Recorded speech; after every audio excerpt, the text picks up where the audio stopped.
My name is Hollywoods, and I am 16 years old. I belong to a pack of werewolves who are known for their skill in both tracking and taking down enemies, though the pack was far from the greatest out there. It was called the Midnight Pack. It was my personal hell. It's not that I look strange. In fact, my complexion, like nearly all werewolves, was naturally deeply tanned, the genes which had been passed down to me from my parents being the reason why. The most werewolves are very athletic, but I was unhealthily thin. Years of starvation and rude rations will do that to a person. You may not believe it, but I am the daughter of Alpha of the pack. I was supposed to be respected in the wolf pack, but all I got was ridicule and abuse, and I was used to it. I was hated in the pack, the reason unknown, since as far back as I could remember I never knew what it was like to be loved. To be honest, I wouldn't have thought it existed if it hadn't been for me watching as couples mated over the years. It was both painful and amazing to watch. I didn't think I would ever find a mate, which was what made it painful. Anyway, I'm getting off track, but to put it both crudely and bluntly, my family hated me. Again, I didn't know why, since I was sure I hadn't done anything to offend them in such a way, but I cannot remember. I was treated worse than a slave, the reason being that it was my pack, my family, my parents who were treating me in such a way, and not some random person I was taking orders from. Nothing changed for me when my brother became the next alpha. He was an incompetent alpha, and in many ways I was more capable than he was. I could see he was running the pack into the ground. It was seemingly oblivious to everyone else. It wouldn't be long until they had to align themselves to another pack, give over control to another alpha due to having no other choice. It didn't bother me. I didn't have that long left anyway. It was not that I had any illness, but that my health had deteriorated from chronic hunger and fatigue. I don't even know if any of my companions will notice me if I fall asleep and don't wake up one day. It was a Monday morning when I was woken in the usual manner, the all too familiar feeling of ice, cold water crashing onto me in a harsh and painful manner. The feel of the icy liquid as it hit the thin sheet that was my bed, instantly soaking the thin material, and hitting my body in a sudden rush, as the feeling of my skin burning from the shock of the temperature causing me to gasp. I screamed the first few times they had done it, in both shock and pain, but now only a gasp fell from my lips due to the fact I expected it. "Get up!" I didn't bother to reply. They pretended not to hear a word that passed my lips anyway, so why should I bother? I hadn't spoken in the past years other than a small word here and there. I wasn't a mute. I just didn't have anyone to hear what I wanted to say. Sighing, I got to work. My chores were basically everyone's put together. Another one of my brother's so-called amazing ideas. I had no idea how the pack was going to cope when I was gone. They did nothing for themselves after all. I cooked food for them only to get nothing in return. I cleaned up after them even if I wasn't my mess. I washed their nice clothes feeling worthless and cheap as I compared them to my own. So you see, my life was far from perfect. The only thing which I was relieved of was that while I was humiliated, beaten, and abused, they never pushed it far enough to violate me sexually. They were horrible people, but they weren't monsters who would stoop as low as to rape a girl. I hope not anyway. It took me the entire day to finish the exceedingly long list which had been left out for me as usual. By the end of it, my vision was blurry, and I was minutes from passing out due to exhaustion.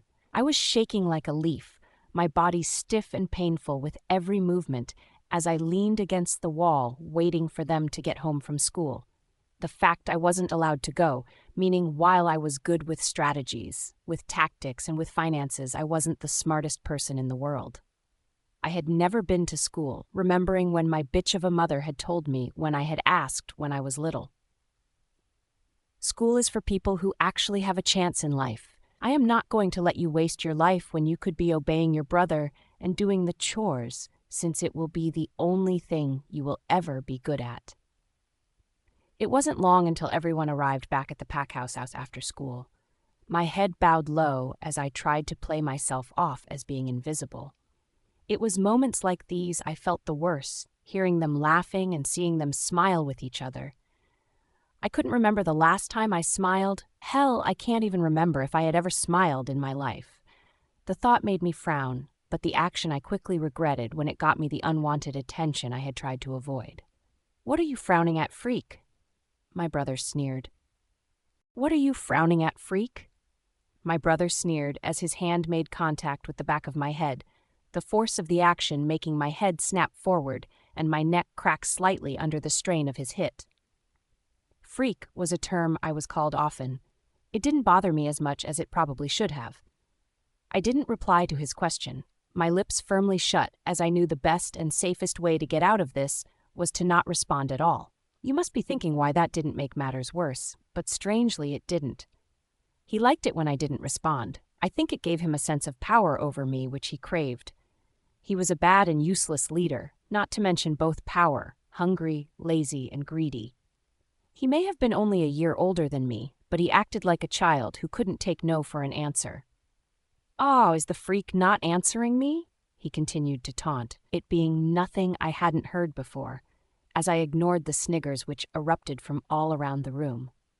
Surprisingly, though, it didn't seem to be as loud as usual, even though everyone was present. Perhaps they were growing up after all, and seeing that picking on an unhealthily thin girl who was only at the young age of 16 was nothing more than pathetic and cruel. Again, I didn't answer, knowing that all he wanted to hear was the silence. "Go get dinner ready, bitch. And don't think about eating anything, either you're fat enough as it is," he snapped before shoving me in the direction of the kitchen, my hand reaching out to steady my heavily shaking form as I held onto the doorframe for dear life, not wanting to lose my balance and collapse onto the ground. I knew no one would help. Like I said, I was the runt of the pack, the one that nobody wanted around but heavily depended on to run their lives.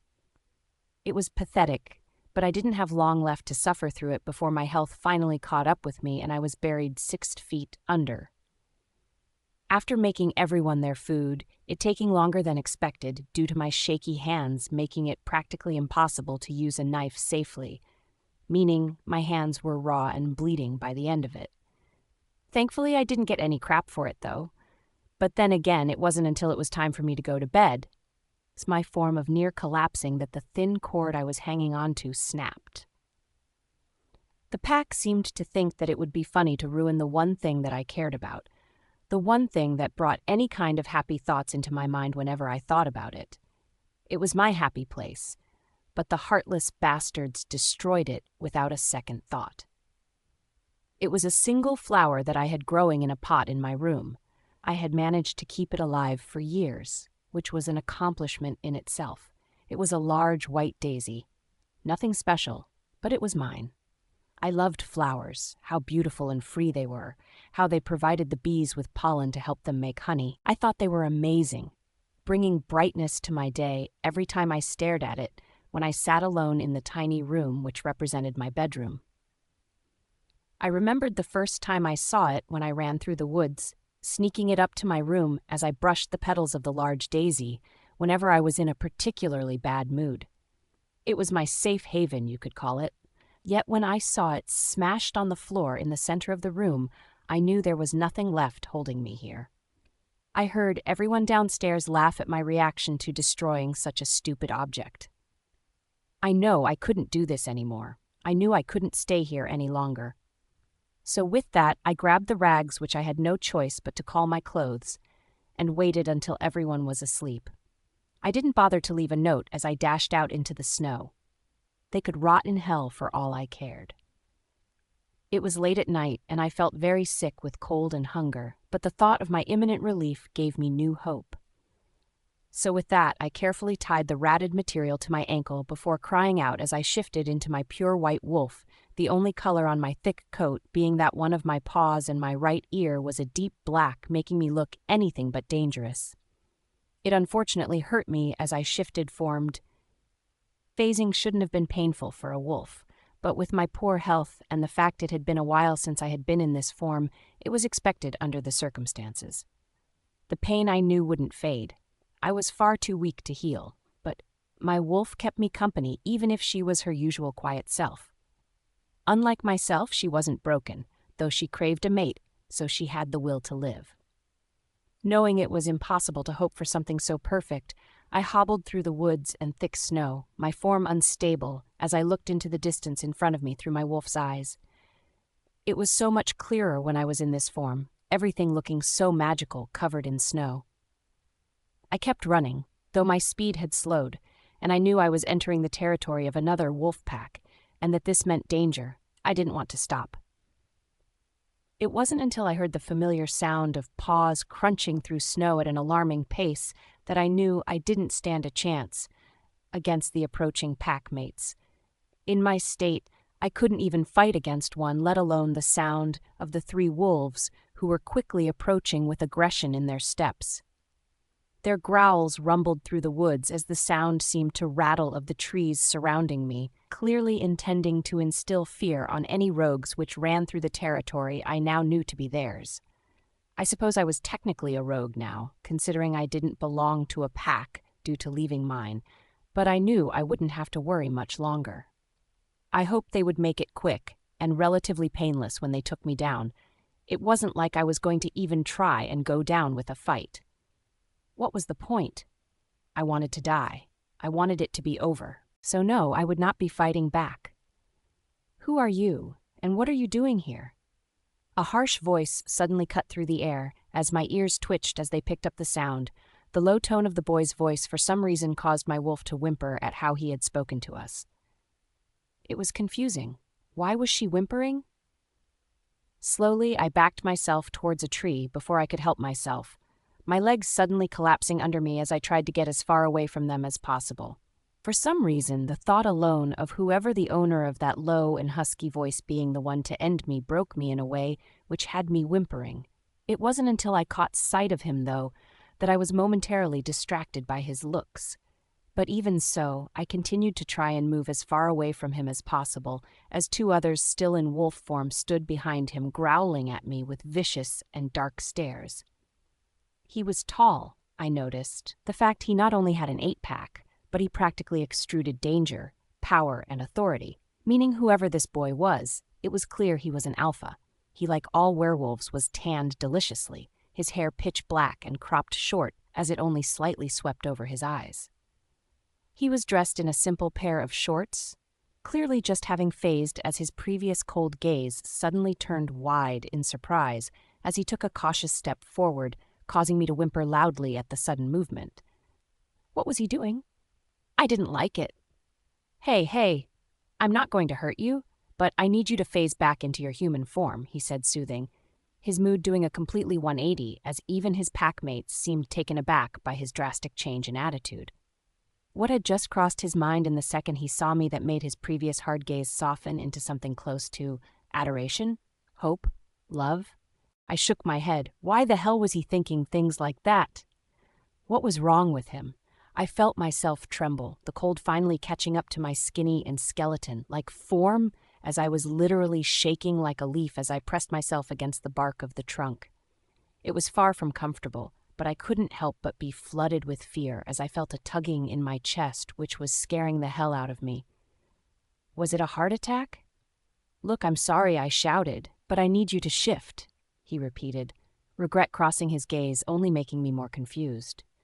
What the hell was going on in that head of his, which was causing him to look so regretful about? Was he bipolar? That thought only scared me more.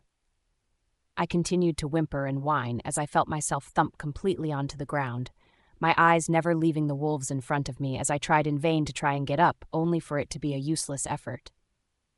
There was no way I could move from where I was, and by the way, the alpha's eyes widened as he took me in. It was clear he was only just taking in my state. I was surprised he missed how unhealthy my wolf must have looked, my fur matted from the snow, and the fact that in human form my face was pretty much sunken in due to the lack of nutrition in my poor excuse of a diet. Not to mention the fearful and dead look, which must have been in my eyes as they sunk into my head slightly due to my bony and brittle form. I looked far from a healthy wolf. I'm Adrien's sweetheart, Alpha of the Jewel Pack, he continued in a soothing tone, my already wide eyes widening even more so as I recognized the name of the pack. It was a very small pack, but they were vicious and incredibly talented in tracking, killing, and fighting. They made my brother's pack look like nothing more than primary school kids.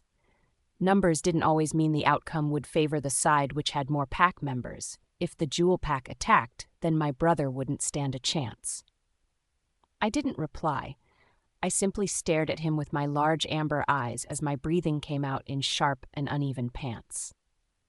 If I died tonight, I thought, at least I'd have what my idea of perfection would be on my mind when the end came. So with that thought, everything went black, my body finally giving up on me as my eyes closed, no longer able to keep up with the strain.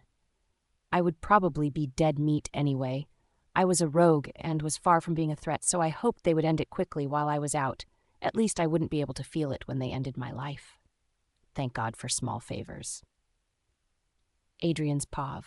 My pure black paws contrasted vividly against the snow under my feet as I glided through the snow-covered forest when the sight of a rouge got past our territory boundaries. It was fair to say I was pissed, since the last thing I needed was to have to deal with some idiot who thought crossing over my territory was a good idea. I mean, we had gotten ourselves a reputation for being a vicious and dangerous pack. And yet, while any sane person who realized where they were would have run back once they realized it was our land they had trespassed on, this one seemed to be making their way across at a slower than casual pace. Were they suicidal? As I continued to track down the strangely delicious scent of the wolf we were following, I could hear both my packmates behind me. My beta Paul and my sub, beta Ryan. We were a pretty close pack, considering there were barely any of us, but we were all trained to perfection. We could take down multiple opponents with a dangerous lack of effort on our part. I was by far the most vicious, but then again I had to be considering I was the alpha. Who do you think it is, Adrien? Ryan's thoughts filtered into my head as we continued to follow the incredible scent which seemed to remind me of cherries. I loved cherries. Probably some newbie rouge that needs to be taken care of. We'll make it quick. I thought back, causing them both to nod as they slipped behind me a few paces, so we formed a V shape.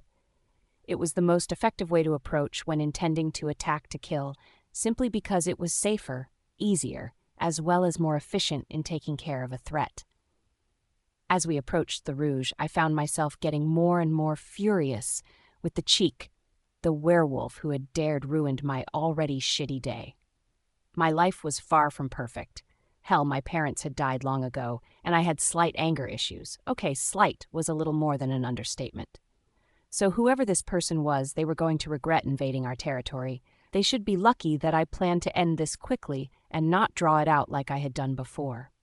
Our growls rumbled through the woods. The viciously animalistic sound should have scared them enough to at least try and run. But shockingly, this werewolf was either incredibly brave or incredibly stupid. Not only were they majorly outnumbered, but they had managed to piss me off with their presence alone. Yep, they were definitely stupid. Shifting back into my human form, I pulled on my shorts hastily. Since the wolf hadn't decided to try and run, there was no point in staying in wolf form. Both Ryan and Paul were behind me in case anything happened unexpectedly anyway, so if they made a move to attack, I would just give them the go. Ahead to fight back with the intent to kill. So with that, I walked into the snow, covered clearing with an annoyed and furious expression on my face, intending to get this over with as quickly as possible. Who are you and what are you doing here?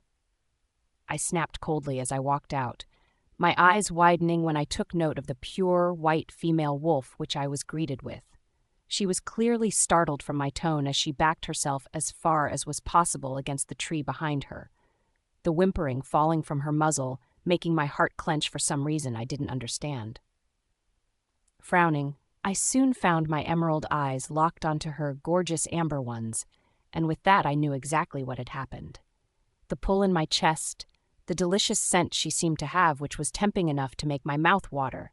This rare, colored female was my mate, and I couldn't have been happier.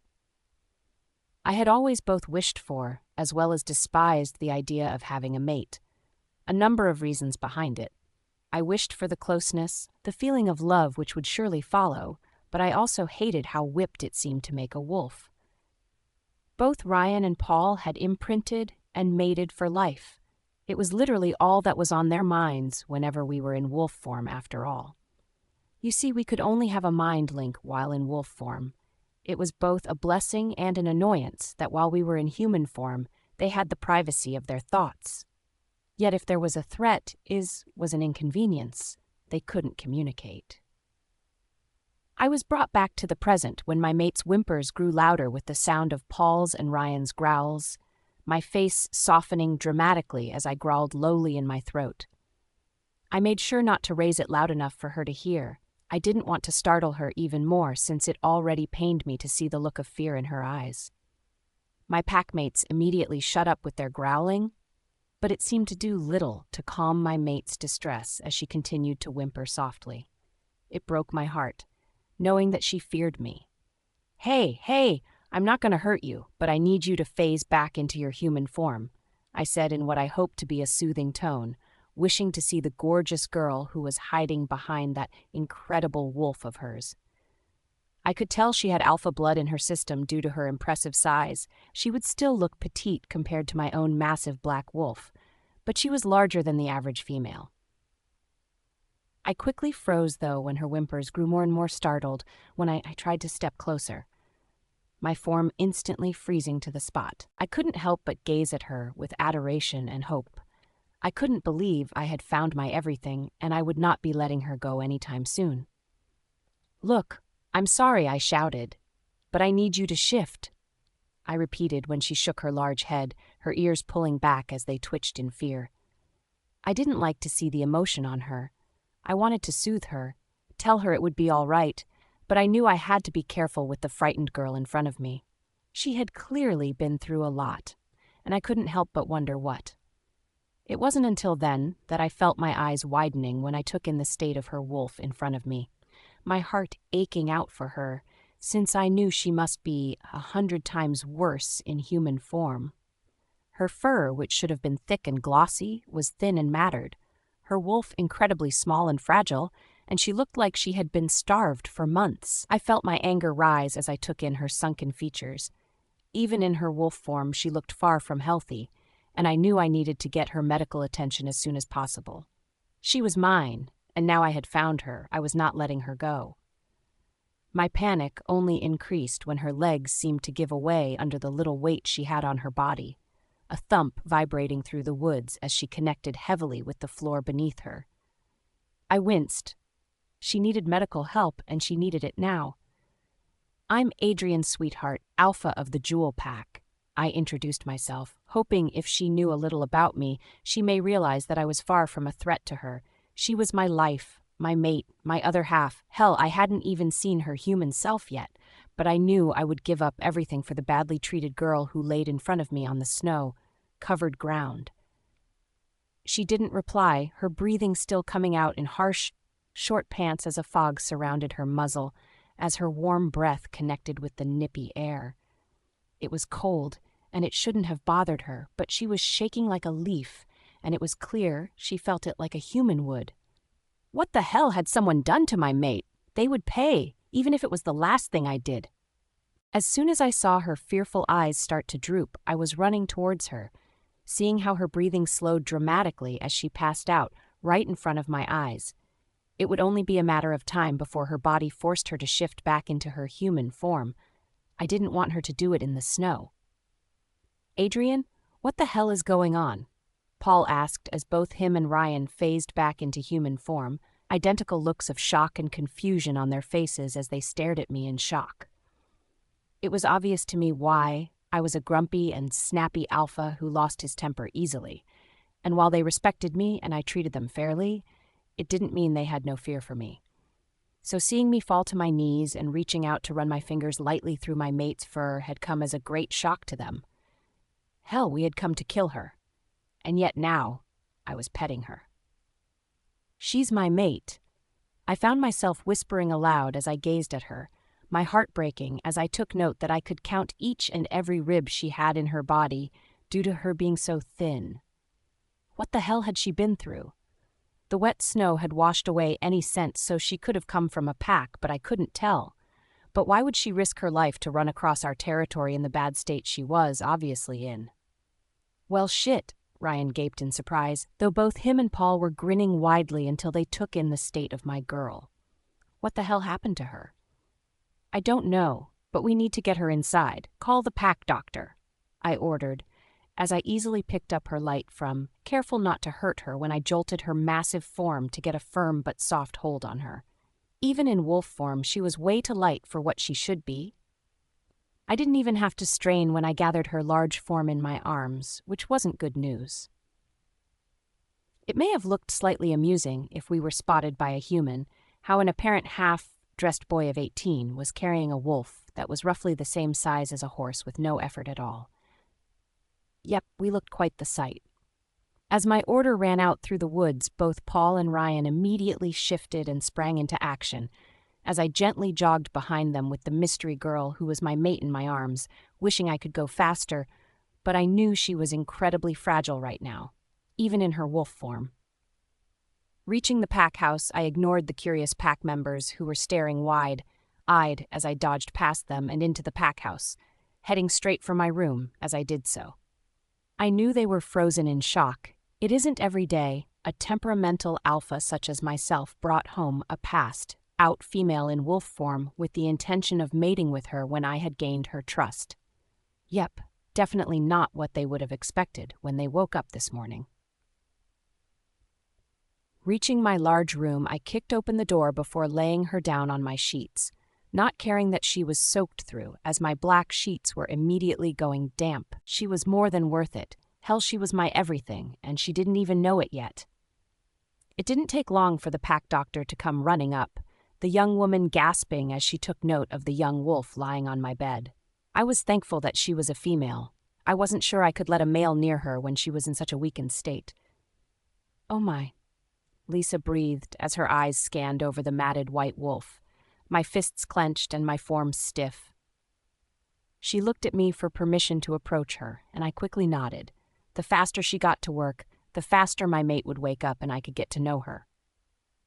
We need to wait until she shifts back into her human form. Shout me if she shows signs of phasing back. I need some warm water, she stated in a soft but firm tone, causing me to nod. Right then she could scream orders at me and I would follow them through without a second thought if it was to do with my mate's health and safety, but it would be the only time. Knowing this, I nodded, watching as she bounced to her feet before sprinting down the stairs, the sound of a tap turning on being brought to my attention. As soon as she was gone, I was at my mate's side, my fingers lightly brushing her fur as it felt thin and wiry under my fingertips. What had my angel been through to come out like this? It clearly wasn't good, and I planned to find out as soon as she trusted me enough to tell me about herself. Hopefully it would be sooner, rather than later. "Lisa?" I ordered when I felt her start to shimmer and shake under me, the realization that she was about to phase causing my alpha order to rumble through the house, causing a number of packmates to gasp. They, much like Ryan and Paul, knew not to approach. My room was on the top floor and they knew to avoid it at all costs. Hell, whenever I felt or heard them approach the floor, growls rumbled in my chest, instantly causing them to freeze and scurry off as they should. I didn't want them disturbing my mate, so they didn't. Holding open the door for Lisa when she came running in, warm water sloshing from the bowl in her hands, as her hastiness caused my plush carpet to grow damp, much like my sheets.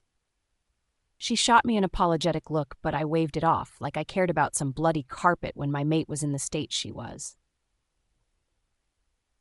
"You poor girl," I heard Lisa breathe as my breath caught in my throat, my eyes glossing over and my hands clenching tightly into fists as my mate suddenly appeared in her human form as she laid on my sheets still unconscious. She was beautiful, but she was far from being what anyone would consider healthy. She had thick, raven-colored hair, which was strangely the same color as mine. Her skin tone, the usual tanned complexion, but it was far from a healthy color due to it being paler than it should have been. She had to be around the age of 16, maybe 17, so she was a few years younger than me, but I wasn't bothered. She was my angel, like age mattered. And it wasn't like it was illegal. It was her body which had me shaking in rage, though. She was practically a skeleton which had a thin layer of skin stretched over it. Her bones poked out at all angles, telling me that if she had a lot more meat on her bones, she would be deliciously curvy. Her legs, while thin, were incredibly long, and while I would practically tower over her since I was taller than 6 feet, that again didn't bother me.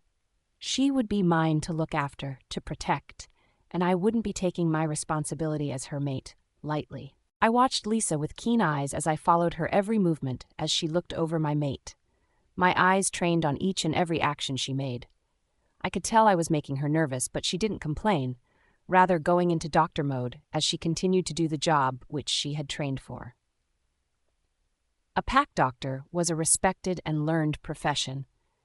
Due to not being able to be taught in doctor skills by a human, both our blood and body's healing and being different meant it was pointless. Instead, the elders taught and passed down the knowledge to the pack, but only a few, such as Lisa, who were interested in it enough to learn more to be a pack doctor. She was incredibly respected and looked after within the pack, and while she wasn't our only pack doctor, but she was by far the best, meaning it would be her job to teach others the knowledge of healing. It was where most packs went wrong, not passing down the knowledge and such, meaning it would affect the entire pack later on. There weren't many of us, but we made sure to look after her own. "I need some more water," Lisa stated as the bloody and dirty bowl sat near her knees as she propped herself up over the bed to run the cloth over my mate. My eyes trying to avoid the fact that while my mate was injured and unhealthy, she was still incredibly naked and lying on my bed. Nodding, I was in the kitchen in no time, ignoring the looks I received as I grabbed another large kitchen bowl and waited impatiently for the water to heat up. What the hell was up with our plumping? Some sane part of my mind knew that I was being impatient, but my wolf wanted to return to me unconscious mate, and to be honest, so did I. "She all right, mate?" Paul asked as he watched me fumble around with the water, my head snapping in his direction as I gave him a cold look which had him flinching. I didn't feel guilty. They were used to it by now after all and knew what to expect when I wasn't in the best of moods. You could hardly blame me, though, considering my sick mate was upstairs in my room with no one other than Lisa. I was a little bit on edge. "When I find the pack who did this to her, I will slaughter them," I snarled out, causing Paul to instinctively push a confused Lily behind him.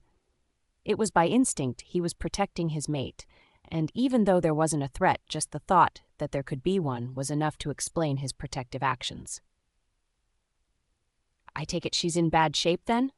he asked with a wince, my cold looking telling him what he wanted to know.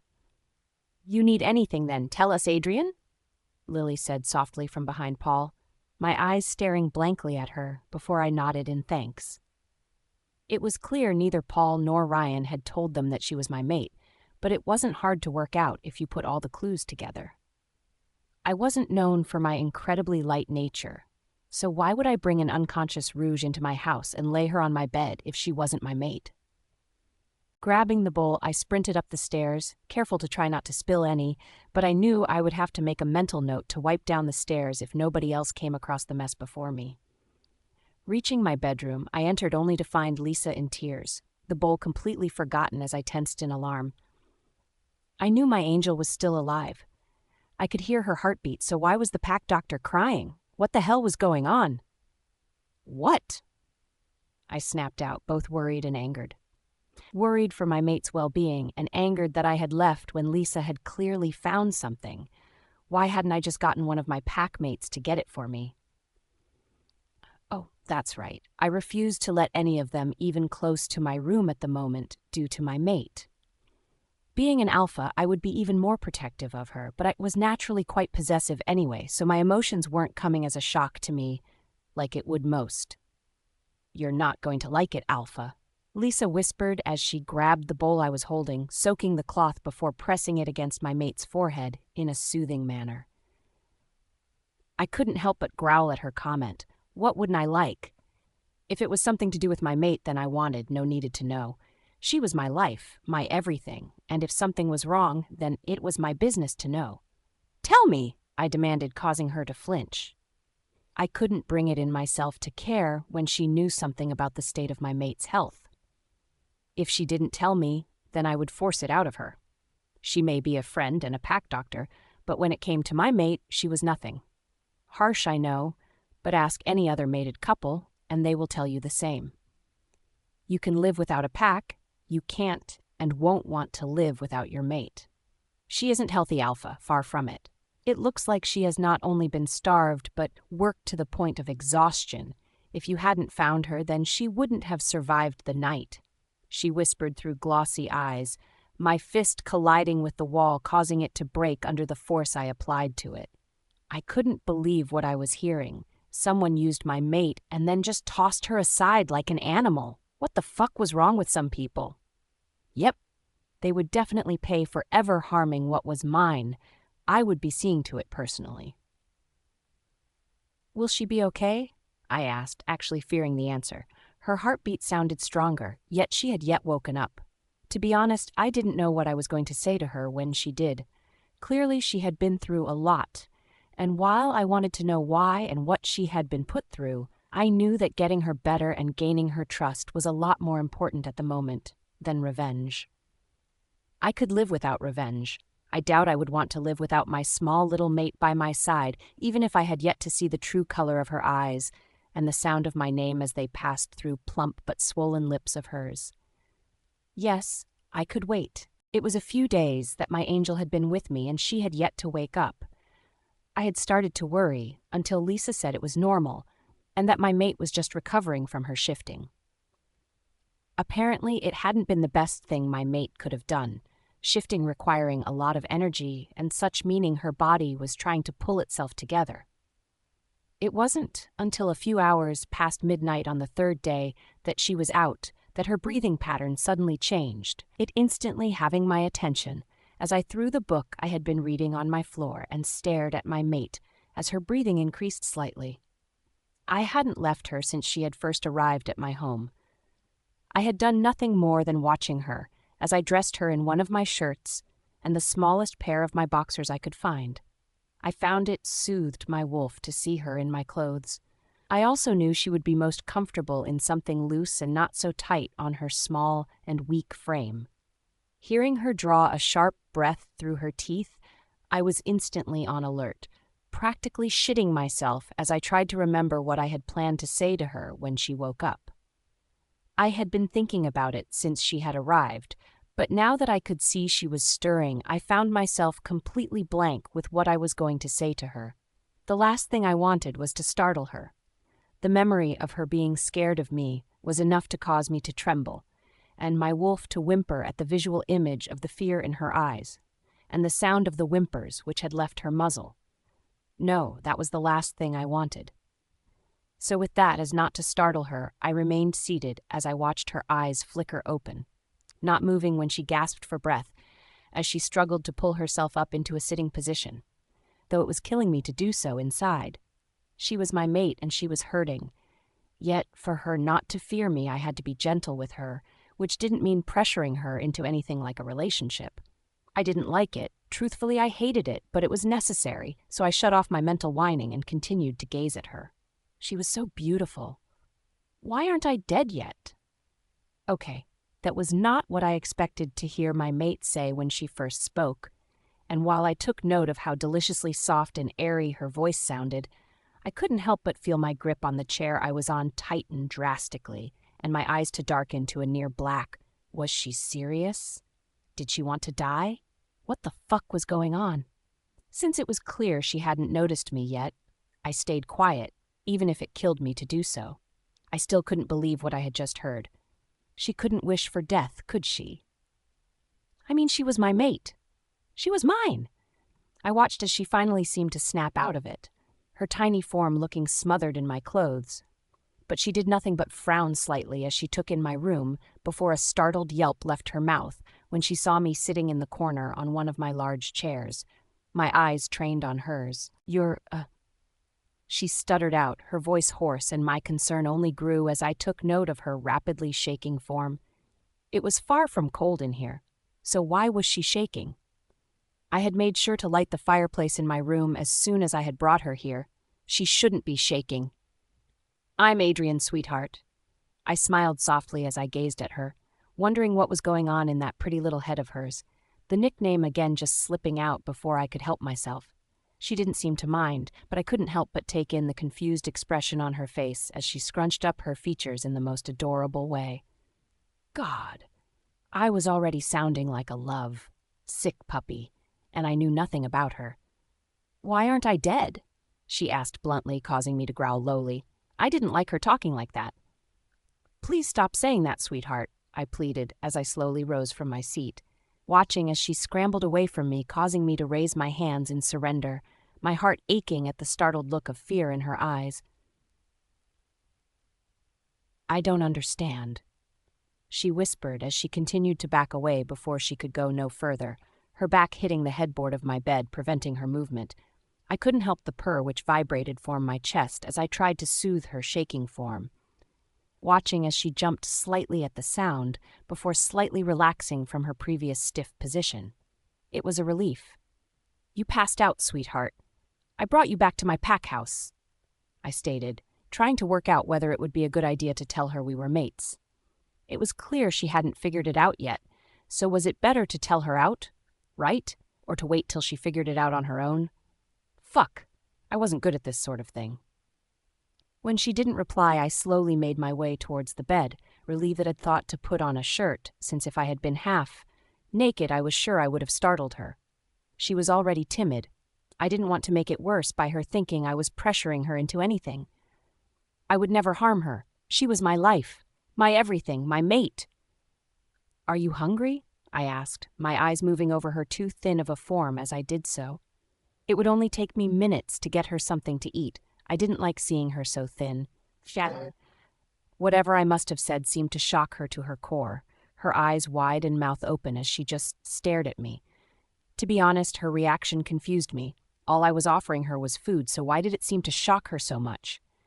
"Your food," she stuttered out. I would have thought it was adorable if I wasn't still confused by her reaction. Gently, I sat on the edge of the bed, taking note that she didn't seem to notice as she continued to stare at me, her stomach rumbling, telling me she was more than a little hungry. "I'll get you some. You sound hungry," I stated as I jumped off the side of the bed, her face still a picture as I quickly headed to the door as to provide for my mate. She was hungry, and it looked as if she had never had a proper meal in her life. It was a shame I didn't know just how right I was. Running down the stairs, I took to them 2 at a time as my heavy feet pounded with each step I took, my packmates literally jumping away from me as I headed straight for the kitchen, where Ryan sat with a few others, his own mate vising her parents at the other pack house. "I heard she woke up, mate. How is she?" Ryan asked as he munched on a piece of toast which looked like it was more than a little well done. I ignored him for the moment before cursing when I realized I hadn't asked her what she wanted, but then again she looked so hungry I doubt she would mind. The thought both pained me and pleased me. She wasn't healthy. "Hungry," I grunted out as I grabbed a couple of eggs and cracked them into a bowl before whisking them. I planned to make her an omelette, and while I would have liked her to have something more filling, I was in a rush to get back to her. This would only take several minutes to cook. Flicking on the hob, I quickly poured some oil in the pan before putting it on the hob to heat up while I continued to whisk the eggs. "How did she take the whole mate thing?" Ryan's curious voice cut through the kitchen, gaining my attention as I paused in grating the cheese, my head snapping in his direction as I leveled him with a sharp look. "She doesn't know," I stated as I dropped the cheese in the bowl with the eggs before whisking it, adding some salt before looking in the fridge to see if there was any meat I could add. My mum had taught me to cook at a young age before she passed away, saying that once I had found my mate, it would be a good talent to have when trying to both win her over and look after her correctly. She was right, of course. My mate was going to both need and love this. As I diced some already cooked sausages I found in the fridge, I added it in before pouring it into the pan, smirking when I heard it sizzle, and the smell of freshly cooked food filled the kitchen, which instantly had everyone's attention as they complained about having already eaten. I rolled my eyes, but yet again Ryan's voice brought me out of my inner thoughts. "Why?" he asked, puzzled. as if he expected me to come right out and tell the frightened girl upstairs that she was stuck with me for the rest of her life. Yay. I wasn't going to drop that bombshell on her just yet and scare her off. She was alarmed enough as it was. Not that I blamed her, it was clear she had been through some tough shit. I don't want to pressure her, I stated honestly as I flipped the omelette before grabbing a plate to put it on, hoping she wouldn't mind the rush job. My wolf was already snarling at me to return to her, but I effectively calmed him with the realization that we were making our mate food to better her health. He thankfully settled down with that thought. Ryan thankfully kept his mouth shut as I piled up her food before giving him a nod, grabbing the plate and a fork before rushing back up the stairs, eager to see my angel again. I still didn't know her name, but it would be the first thing I wanted to know about her. Surely such a goddess would have a beautiful name to match. Reaching my room, I was about to burst in when I froze. She was still nervous and skittish around me, so I didn't want my eagerness to frighten her. So with that thought, I gently knocked on the door before entering, taking note that she had yet to move a muscle since I had left. "Hey, sweetheart, I hope omelette's okay." I smiled wide as I slowly approached the bed and put the plate in front of her, watching as she stared at me wide-eyed as I did so. I couldn't help but stare at her as she looked at the plate in front of her, a confused expression on her delicate features as she kept glancing between the plate and to me. Again, I found myself wishing that I could read that fast-working mind of hers, wanting to know what she was thinking. "Thank you, but—" She trailed off, her face still scrunched up in that adorable expression of hers. I didn't know what she was thinking, but I would have thought from how famished she looked, she would have already demolished my food. Didn't she like it? Shit, I knew I should have asked her what she wanted first. Stupid. "If you don't like it, I started, but she cut me off, looking taken aback as she did so. "No, thank you. But why?" she asked, as if the idea of me feeding her was so outrageous that she couldn't believe what she was seeing. I resisted the urge to snarl, my eyes scanning over her bony and unhealthy form as I did so. It was clear she wasn't used to people caring for her enough to feed her. The thought made the alpha in me come to the surface as I swore to make all those who had taken part in my mate's pain to suffer. By the end of it, they would have wished I had given them a quick death. As far as I was concerned, they were a pest that needed exterminating. "You're hungry, sweetheart. Please eat," I said soothingly as I carefully sat on the edge of the bed, making sure my moves were cautious and slow as she continued to watch me with nervous eyes. I knew not to push her. She would relax in her own time, but until then, I would just have to make her as comfortable as possible. After all, she will be staying with me now. She was mine, she would never leave me, and she would never be in pain again. I continued to watch as she simply stared at me with curious eyes, her strangely amber gaze suddenly coming to my attention. I had never seen anything so beautiful, the rare color making my wolf purr as I took note of how her hair was the exact same shade of mine. She was made for us, I knew that, and didn't doubt it for a second that she was anything other than mine. I would care for her, provide for her, protect her, and love her for the rest of our lives. Thankfully, after what seemed like hours had passed, she slowly picked up the fork with shaky hands, the sight of her bony and delicate fingers making me want to wince as I tried not to stare. I couldn't help it, though.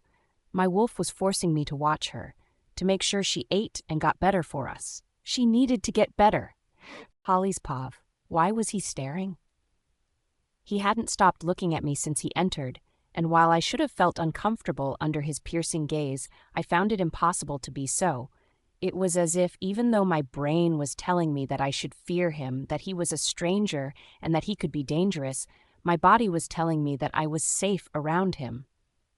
I didn't know what to think, but all I knew was when he offered me food, I was stunned into complete and utter silence.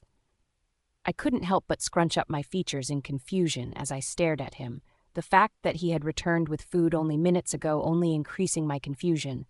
Why was he doing this? He had to have an alternative motive, right? People just didn't go around helping rouges they had planned to attack, especially not an alpha like himself. It was a few long minutes after he took a seat at the edge of the bed that I slowly reached for the fork, watching him with keen eyes in case he changed his mind. I expected him to snap, to say it was all a joke before he attacked me, but again my body, my wolf, wouldn't allow me to. Surprisingly, she was quiet, as if she was contemplating what was going on and why she suddenly felt almost at peace with herself. What was going on? When he didn't make a move to stop me, I breathed in deeply, the heavenly scent filling my senses as I nearly moaned at the aroma coming off the food. While his cooking was nice, it being the first full meal I had ever been given, I found his own natural scent smelt better. It was musky and masculine, making it clear that he was a powerful alpha who meant business. Again, I found myself wondering why he was being so nice to me, my body accepting it, but my mind was whirling due to never having been treated like this before. Even if it was a joke before he attacked, it would be a nice memory before everything went black, I thought. "Please eat, sweetheart," he breathed with a smile, watching my movements as he did so. He hadn't stopped staring at me, his amazing hazel eyes, which looked so much like caramel. I was shocked to find that there wasn't that much different between the colors of our eyes, mine just slightly more vibrant, making them look amber. It soothed me, knowing how gorgeous his eyes were. I rapidly shook my head at the thought as soon as it had crossed my mind, feeling shame and self-loathing set in, as I realized that such an alpha would never look at me in that way. I was put on this earth to be unloved and hated. I had gotten used to it by now, and I knew that nothing was going to change that. He will have his fun with me, trying to raise my hopes of something better from life before taking it away from me when he was bored. Taking a shaky breath, I continued to stare at him, not being able to help myself as I did so. What did such a beautiful and handsome man want with me? I could tell he looked to be a few years older than me, maybe 18 or so. I wondered how long he had been alpha for. The jewel pack was very well known and feared due to the impressive leadership, and I suddenly felt incredibly inadequate as I sat in his presence. Why wasn't I dead? Slowly, I put the small amount of omelette I had on my fork into my mouth, feeling my lips wrap around the cool metal as I took a bite. It was delicious. It was a shame my body wouldn't be able to take a lot of it. Due to being starved for as long as I have, your body can no longer accept large amounts of food without making you feel sick.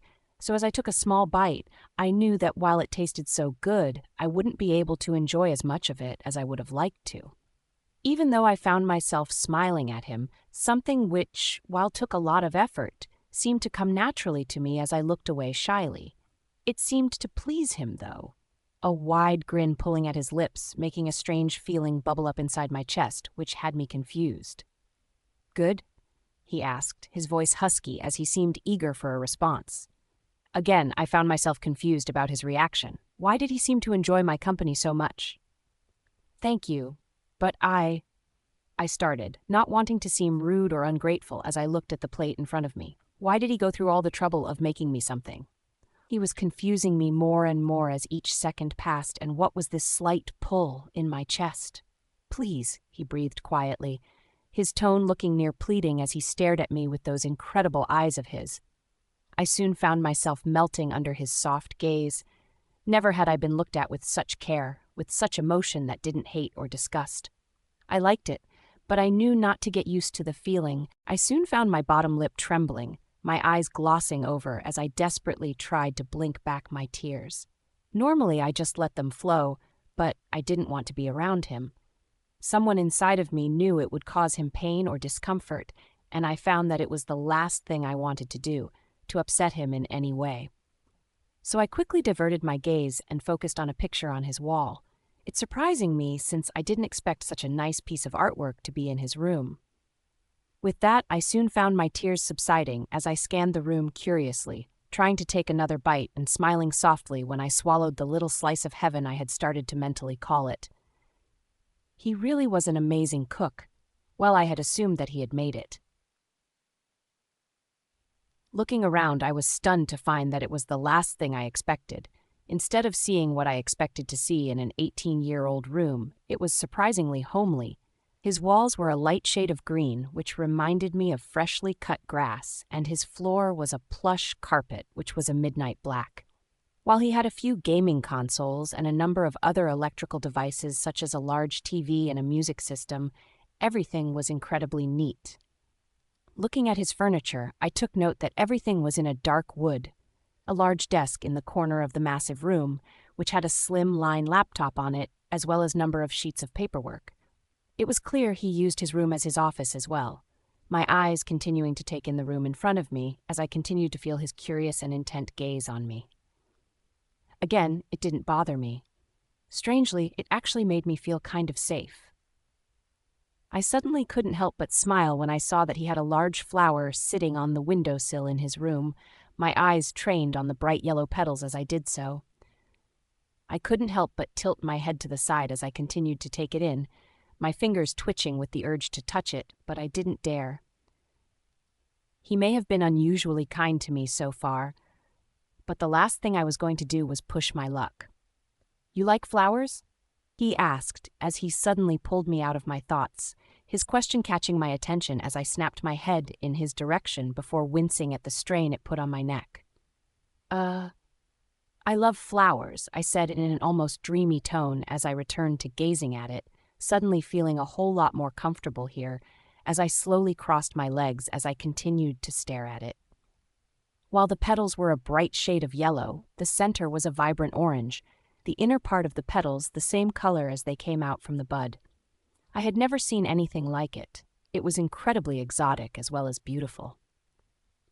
"It's an orange and yellow gazania," I heard him say in that deliciously husky tone of his, causing me to nod, suddenly finding my form relaxing. Flowers and plants had always seemed to have that soothing effect on me, as if it made my life seem a whole lot brighter as I stared at the attractive colors. "It's beautiful." I found myself sighing dreamily, a soft smile on my lips, but I still ached to touch it, to stroke the light petals in a soothing manner.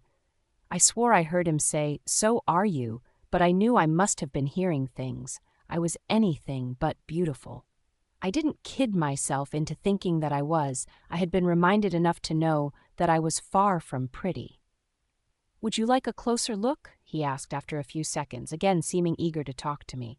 I smiled widely at this, never having felt so light and airy as I looked away shyly and nodded. A blush rose to my cheeks and I heard him growl lowly. Again, it did nothing but soothe both me and my wolf, who had started purring affectionately. She liked him, I realized. She liked him a lot. I watched him closely as he hopped off the bed and walked to his window, grabbing the thin and clear glass where the one flower rested in. It was seen through, and the vase looked expensive, a small amount of soil at the bottom to keep the flower healthy and living. "Here," he grinned as he gently held it out for me when he returned, keeping his movements slow and calculated, which I was thankful for. I may feel strangely safe around him, but I made sure to keep my guard up just in case he suddenly turned like I expected him to. I stared at it for a few minutes, not wanting to fall into any trap he may have set. But one look into those entrancing eyes of his, I could see that he was being sincere, my past making me able to tell who had good motives and who had less than welcoming ones. Still, I was careful as I shuffled back slightly, a pained look forming on his face before it was replaced with an encouraging smile as he continued to hold it out for me. "Thank you," I breathed quietly, knowing that while a human wouldn't have heard it, he would have. Not only was he a werewolf, but he was an alpha, meaning that his sensitive hearing was even more sensitive than others. With me, being a daughter of an alpha, mine was similar, but it wasn't always a perk since I had been forced to listen to years of taunting, which I wouldn't have had to listen to if I hadn't had alpha blood running through my veins.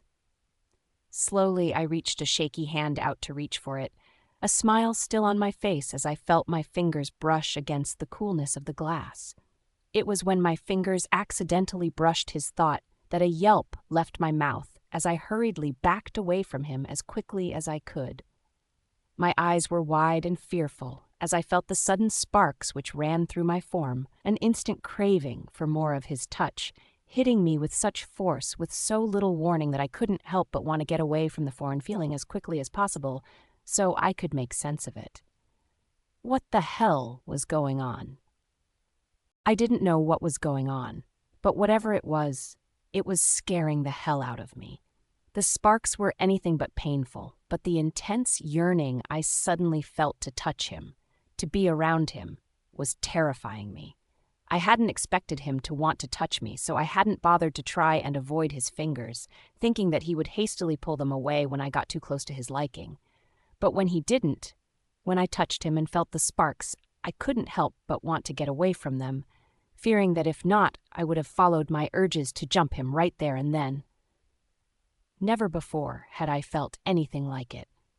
The feeling shooting from where we touched as it seemed to ignite my body and Wolf to a limit which I didn't think was possible. Both the flower and the food were forgotten as I tried desperately to get away, thinking that he was playing some cruel joke or trick on me for his pack's amusement. I could hear them downstairs murmuring, but I knew that Adrien would be able to hear them as clear as day with his more than impressive senses. Hey, it's all right. He tried to soothe my nerves, but I couldn't help but look around wildly, his voice both calming me and panicking me. It wasn't all right. Of course it wasn't all right. How could everything be okay when what I was feeling was far from normal? I shouldn't be feeling this way.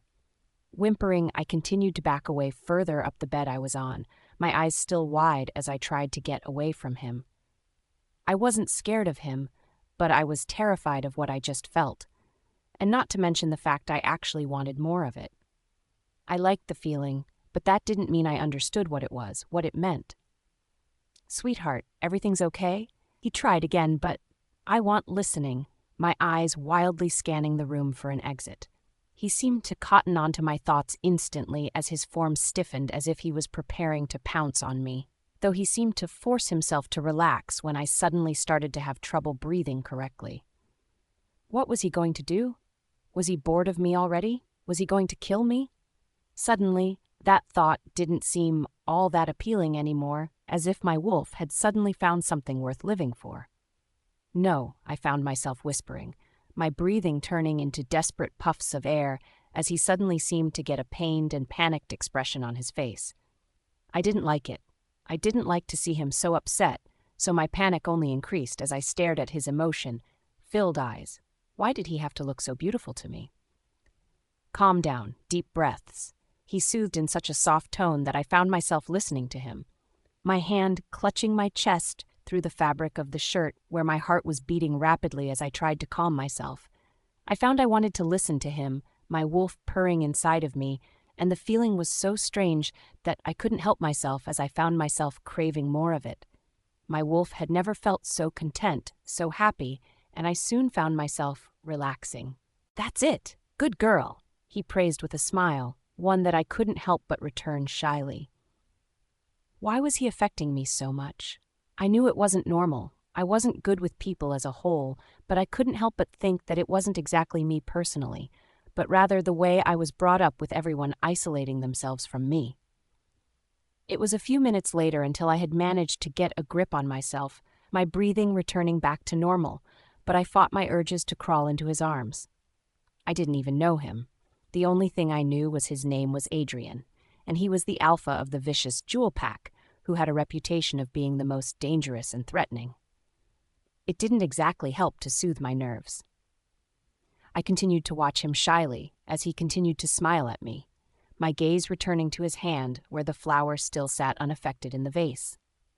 I knew to most out there it would sound incredibly foolish for a simple flower to have such a calming effect on me, but I had given up caring what people thought of me a long time ago, but thinking that I couldn't help but want Adrien to like me, my Wolf only purring in agreement as she herself found herself craving the company of his own wolf. "You okay now, sweetheart?" he asked worriedly, causing me to look at him with a slight tilt of my head. It was another thing that was confusing me. I had no idea whatsoever why he was doing this for me. I mean, there had to be a reason, right? Everyone had a reason for acting so strangely, and I couldn't help but find myself curious about what it was. I wasn't brave enough to ask, though, but that didn't mean my curiosity got any easier to hold back. Nodded slightly, I saw his grin widen, my own lips seemingly curving up into their own smile, as I couldn't help but blush slightly until his bright gaze.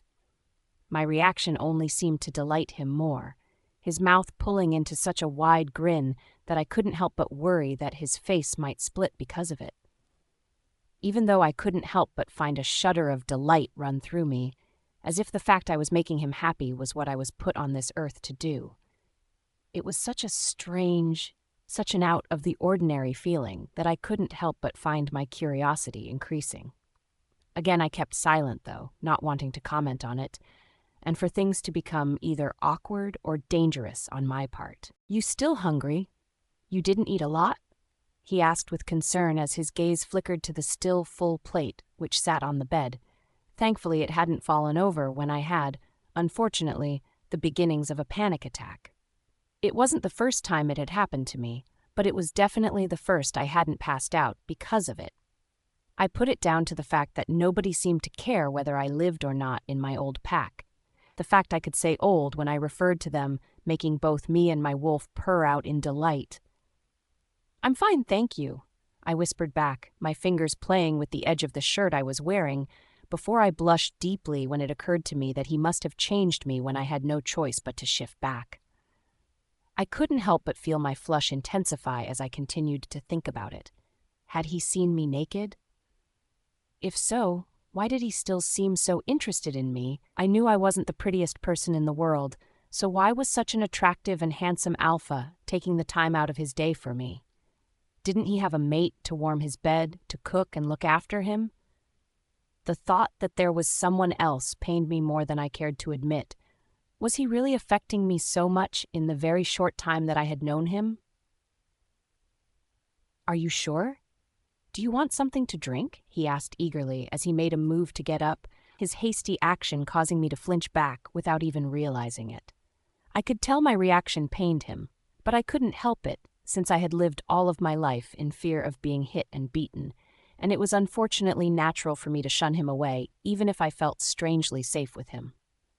"Sorry," I mumbled as I tried to force my body to relax, not being able to look him in the eye as I let my gaze wander around his room instead.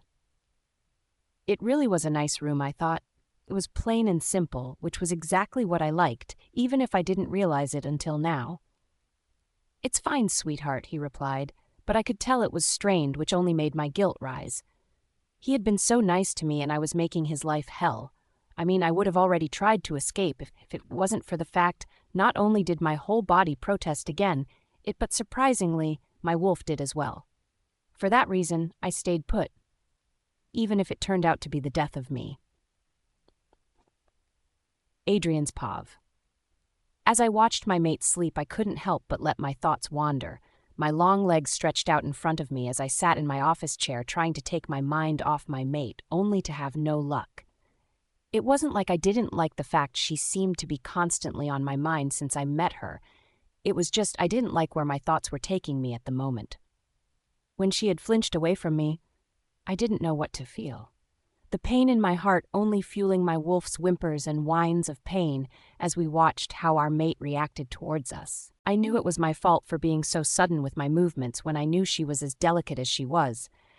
She had clearly been through a lot, and I hated myself when I saw how naturally she seemed to flinch away from me.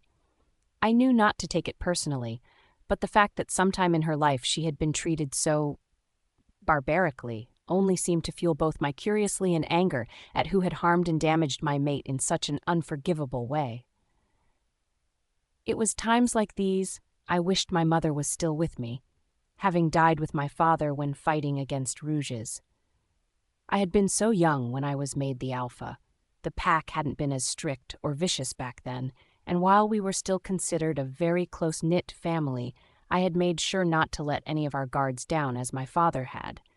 He had been too lenient with them all. He had been a brilliant alpha and father, but his kind and forgiving nature led to the death of him. I didn't blame him for my mother's death. She died fighting for the man she loved, and I respected her for that. I was an only child, so I was alone when they both passed, but as I grew close with the pack, I knew we had to seriously toughen up. Sighing quietly as not to disturb her, I couldn't help but lean back in my chair as I rubbed my face with my hands, my eyes yet again wandering to my mate as she laid curled up in the sheets. She had been both stunned and taken aback when I told her she could sleep in the bed and I would go elsewhere, only to return as soon as I heard her breathing even out, letting me know that she was asleep. I knew it would help her sleep if I was near her. Well, that was the excuse I was using anyway, as I continued to gaze over my beautiful but severely unhealthy mate. Who could do this to such an incredible girl? I knew that I had to reluctantly address the pack and let them know about my mate, my brows pulling into a frown when I realized I still didn't know her name. Why hadn't I asked her that first? Oh, that's right. Not only was I too distracted with the sound of my mate's beautiful voice, but I was too eager to get some food into her system to ask her. I made a mental note to bring it up as soon as possible, wanting to know the name of the girl I wanted nothing more than to spend the rest of my life with. With pure reluctance, I heaved myself out of my office chair and headed towards the door, my hand gripping the handle as I glanced at her one more time before leaving. Her face was buried into my plush pillows, her raven black hair sprawled out around her, making her look nothing short of magical. It may have sounded incredibly cheesy, but I found it hard to care, especially when I was finding it suddenly difficult to leave her side, even though I knew it was necessary for me to do so. Sighing, I heading downstairs after shutting the door as gently as I could, holding my breath as I heard her stir in her sleep. Thankfully, she didn't wake up, though, mumbling something about flowers which brought a smile to my face. I had already made a mental note to fill the pack house with them. It was clear they had a calming effect on her, and that's exactly what I wanted. I didn't want her to fear me. I wanted her to love me, but I knew not to rush things with her. If I pushed her too hard, then she would freak out and isolate herself. That was the last thing I wanted her to do.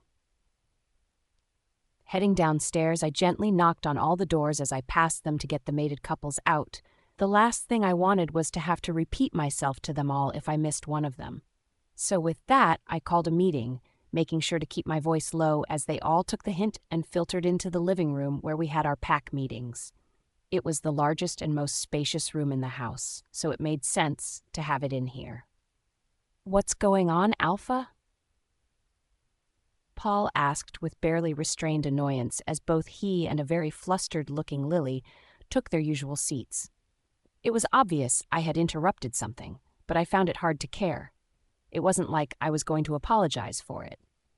An order was an order. "I guess all of you are now aware of the fact I brought a female wolf home a few days ago," I stated, watching them all perk up when they realized they were going to be filled in on the situation. I hadn't taken the time to brief them on what was happening when my mate had been unconscious. It hadn't been a top priority of mine when my mate was in trouble, so I hadn't bothered to let them know. But I knew I would have to tell them sometime. It was late, and it was better if I did so now. "How is she?"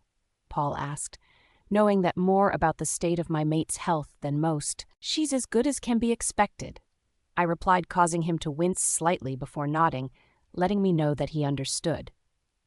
"Who is she?" one of my packmates asked gently, smart enough to figure out that whoever this girl was, she was important to me. I wasn't known for being friendly with a lot of people. I may get on with them, but that didn't mean I completely enjoyed being in their company. It wasn't that I disliked them. They were my pack, after all, but I was the sort of person who preferred my space. Well, that was until my beauty came along. She can spend as much time around me as she wanted to. Actually, when it came to my mate, the more the better. She's the rogue who crossed our border.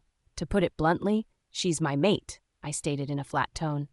Though I couldn't help the warm feeling which spread through me when I thought about the small slip of a girl who was currently buried under my sheets upstairs in my room.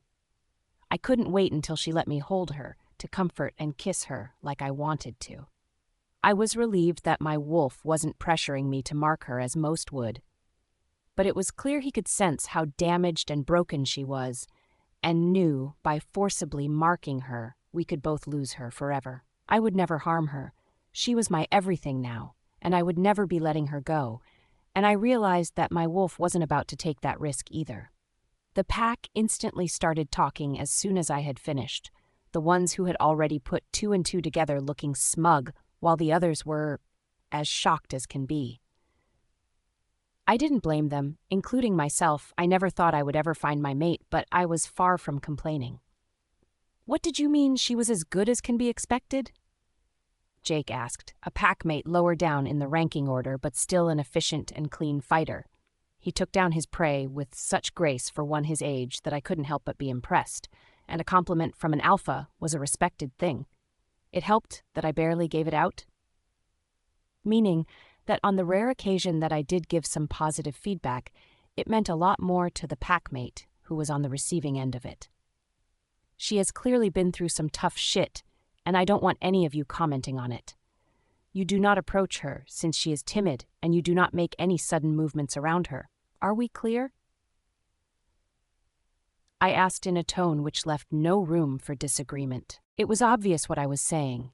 You disobey me and either scare or hurt my mate, then your arse is mine, and I won't be gentle. "Yes, Alpha," was mumbled around the pack instantly, to which I nodded, scanning around to see if anyone had any questions, to which they did, unfortunately. I found myself eager to get back to my mate, knowing that I would most likely be sleeping on the sofa in my room as to want to be near my mate. As long as I woke up before her, then it would be fine, hopefully. "What is it?" I asked with a slight scowl as I saw a few of them shifting nervously under my gaze, the normal response for a wolf when their alpha was displeased. They were used to it by now, but that didn't change the fact it made them fidgety. "I don't mean to offend Alpha," he started, but I cut him off, feeling my anger grow when I realized where he was going with this. "Then don't!" I snapped, causing them all to flinch. "You have a problem with my mate, and you will be dealing with me personally, is that clear?" I snarled out, watching them all nod as they replied with a "Yes, Alpha." I knew they were worried in case my mate was a spy for another pack or a threat, but they should trust my judgment. There was no way in hell my mate was anything other than kind-hearted. If she was a spy, my wolf would have sensed the deceit on her, my even more sensitive senses picking up on her emotions if she was being anything other than honest. Frankly, the fact they thought my mate was anything other than pure pissed me the fuck off. "Sorry, Alpha," he mumbled, causing me to nod with narrowed eyes, pleased that he had learned his place.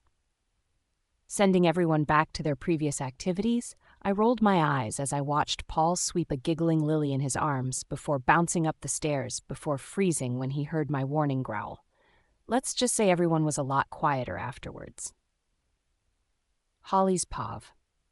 I never used to sleep well, always fearing that I would be violently awoken or the nightmares would cause me to wake up screaming.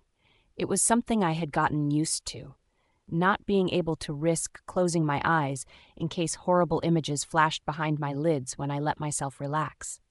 Things I remembered which I wanted nothing more than to forget. It was painful for me to see them again, to recall the unforgettable aspects of my life that my innocent self had been forced to witness and endure as I was growing up. Surprisingly, I didn't pity myself. I knew that somewhere out there someone must be worse off than I was. It was what kept me sane, trying desperately to look on the bright side of life, even when I look back on it now and want nothing more than to cry my eyes out. So when I didn't normally sleep well, I couldn't help but realize as soon as I started to wake from my sleep that it was the first time in my life that I have ever slept without waking up screaming. I couldn't help but tense, wondering if I had been drugged in my sleep only to relax my form slightly when I realized I was surrounded thickly in a scene which had my wolf purring in delight. I knew whose it was. I would be able to recognize it anywhere now. Adrien. I still had no idea what he wanted with me. Why he was wasting his time with a broken girl who had nothing to her name. Why was he even bothering with me? It was clear he could have his choice of any females, considering he was the sweetest guy I had ever met, not to mention he was far from unattractive. What with his muscular form, thick black hair, and soft eyes that made me want to melt. But I knew I didn't stand a chance. I mean, what would he want with a skinny and unhealthy-looking girl who could probably break with the gentlest of touches? No, it was better if I didn't get my hopes up for something which I knew would never happen, even if the thought made my wolf whine in pain. It was another reaction I was curious of. Why my wolf was acting in such an unusual way. She had always been with me over the years, talking to me to help keep me sane from the life that I was brought up in. She, much like myself, had never been happy, though, never felt anything other than pain and shame. Now, though, she seemed to be alive, as if woken from a long sleep. It was when I thought of Adrien I noticed how she would purr in comfort as if she had fallen for his wolf already. I had no idea what this meant, but I had a feeling that he most likely didn't feel the same way. It was probably due to the fact he was the first and only person who has ever been nice to me. I thought she simply wanted the comfort she thought he could give us. Not that I blamed her. She had a right to hope, after all.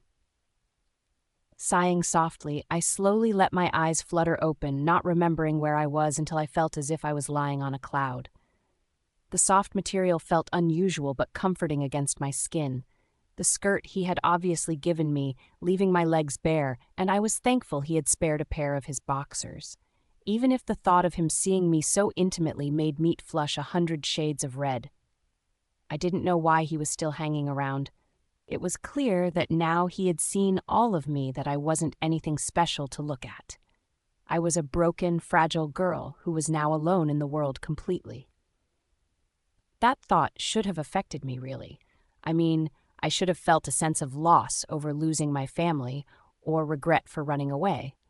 But I found it impossible to do so. When I thought back to how they treated me, I realized that they had never actually considered me family, as I had never considered them mine. A pack is there to protect each other, but they had never protected me since they were the main and only cause of the pain to begin with. So with that, I couldn't help but frown, realizing right there and then that they meant nothing to me. At all. I felt more for strangers than I did for them, and while I thought myself as a positive person, I realized that I didn't just loathe them, I hated them with everything in me, as did my wolf. Her pack had betrayed her, abused her in ways which brought tears to my eyes. She didn't deserve that. Breathing in deeply, I pressed my face into the plush pillow beneath me, feeling a strange sense of loss, as if something was missing. The scent helped, I realized, but I couldn't help but take note of how my wolf seemed to crave more. More of what exactly I didn't know, but whatever it was, she seemed to have become addicted to it instantly. Whether that was a good thing or a bad thing, I will never know, but I'm holding out that it's positive. Really, I knew that I shouldn't be letting my guard down so easily. I mean, anything could happen. But I found my wolf too at ease here to find myself worked up like I would have expected. I felt almost comforted here, a feeling which was, while new to me, was one that I found myself liking. I wasn't foolish enough to try and get used to it, but I was grateful enough for the feeling to soak up, as much as I could get before Adrien grew bored with me and threw me aside as I expected. My wolf cried out at the thought, but I knew it was inevitable. Sighing, I slowly, cautiously pushed myself up from the bed as I kept the sheets around me as if they could protect me. I didn't know what to expect, but I needed the bathroom badly and had no idea where it was. I was surprised that I hadn't needed it before. But then again, I hadn't eaten much for days or drunk anything, so it didn't shock me as much as it would others. I was used to it after all, unfortunately. Letting my eyes scan the room, I couldn't help but stiffen as I saw the back of someone's head as I looked towards the black sofa which sat at the edge of the room. It was directed towards a large open window, and I could only imagine how beautiful the sight must be, but I couldn't see from the angle I was at. What I did know, though, was who it was, Adrien. Strangely, I found I didn't mind it, my frown deepening when I realized that I actually liked him being here, as if his presence brought me comfort, which I couldn't understand. I tried to shake it off, but before I knew what I was doing, I was gently moving myself to the edge of the bed, throwing my legs gently over the side before I froze. What was I doing? Would he mind? Shaking my head softly, my curls knotted horribly, I quietly lowered my feet to the ground. I wasn't prepared for the soft carpet underneath my feet. That was for sure. It was nice. It was thick and felt like heaven against my toes, my battered and bruised body appreciating the softness of it, as I couldn't help but let a ghost of a smile grace my lips as I gently walked over to the couch on the opposite side of the room. My eyes still tired with sleep as I found myself walking as quietly as I could, before I could even think of stopping myself. Reaching him, I couldn't help but stare as I stood in front of him, my eyes taking in how unguarded he seemed in his sleep, as his large muscular form seemed to be crammed uncomfortably on the couch. I didn't know why he let me have his bed for the night when he clearly needed it. I wouldn't have minded sleeping on the sofa, since it would have been a luxury compared to the blanket I had at home. I wanted to scoff at the thought that place was never my home. I suddenly found myself having to fight the urge to run my fingers through his hair, taking note that while I had thought it was pitch black before, it was actually a very dark brown. I couldn't help but let my gaze soften as I simply stood in front of him, letting my eyes take in the pair of silk pajama bottoms he had on and a shirt. Why did being near him seem to bring me so much comfort? It was as if just being around him gave me a purpose for life, made my wolf purr in delight, and I found myself wanting to know what was bringing it all on. Did he feel the same, or was he disgusted with me? The thought that he was pained me more than I would have liked to admit. Not daring to even sigh, I quickly looked around the room, only to spot a bathroom attached to the far side. My feet still quietly heading in that direction, as I kept looking over my shoulder as if I was waiting for him to snap at me for making too much noise. I couldn't bear the thought of taking the time to escape from here, knowing that my wolf wouldn't be able to take it. I didn't want to put her through that. I would stay to please her, since it was at least what she deserved after staying with me for all those years. After I had finished, I winced as I flushed the chain, hoping to God that it didn't wake him as I tiptoed back into his large room before sighing out in relief when I saw that he hadn't moved. I didn't know what was wrong with me, but I knew it had to be something serious to be causing me to act in such a way. The scary thing was that I didn't mind. The comfort I felt, the brief moments when I felt myself starting to smile, seemed to be worth the fear that he would soon get bored and toss me aside. Hopefully, when that time happens, he would kill me. I knew neither me nor my wolf could take another rejection, and the last thing I feared was death. So with that on my mind, I couldn't help myself as I walked back in front of him, drying my still slightly damp hands on the shirt I was wearing, as I found myself nervously staring at him again. I couldn't help but fidget from where I stood, making me thankful for his thick carpet, though why I was so nervous was beyond me.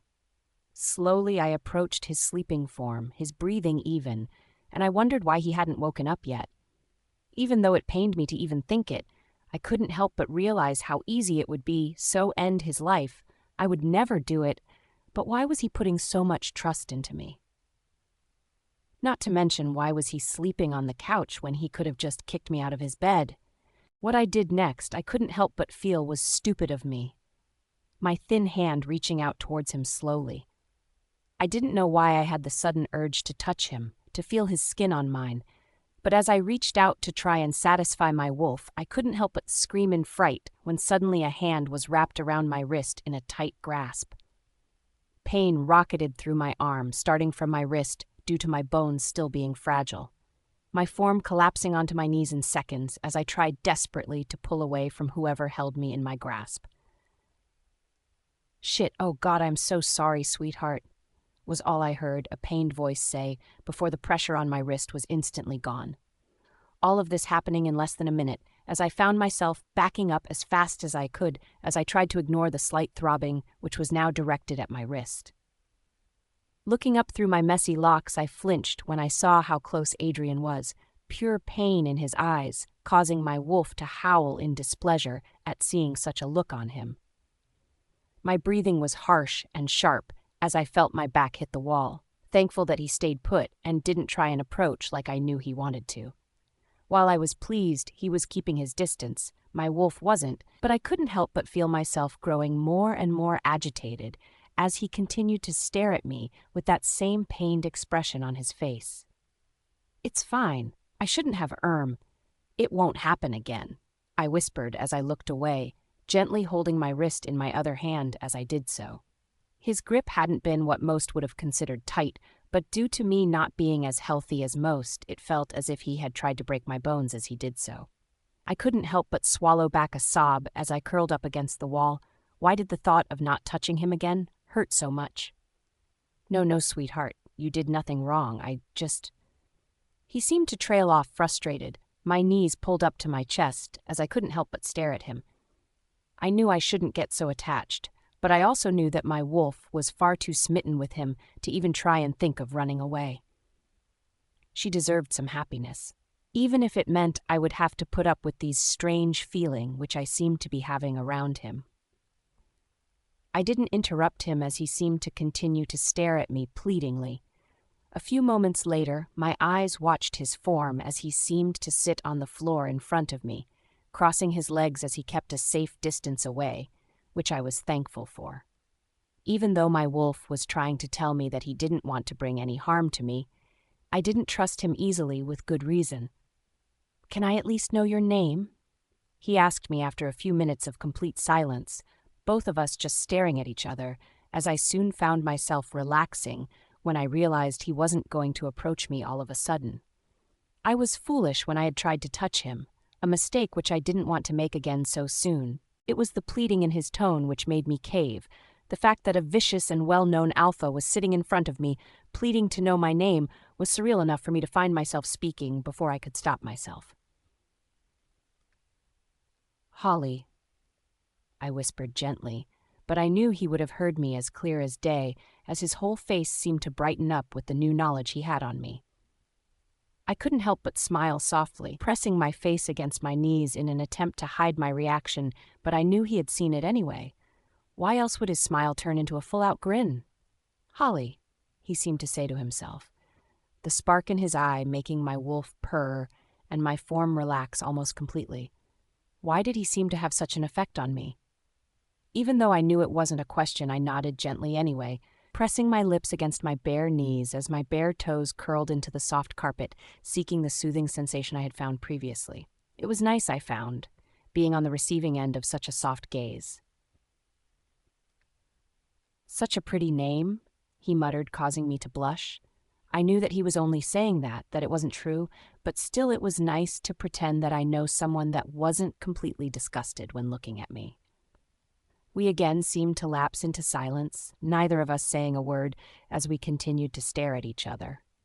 It wasn't until my stomach rumbled that I found myself wincing slightly at the loud noise, ignoring it with ease like I had done over the years, as the uncomfort I felt with the feeling of being hungry was one I was all too familiar with.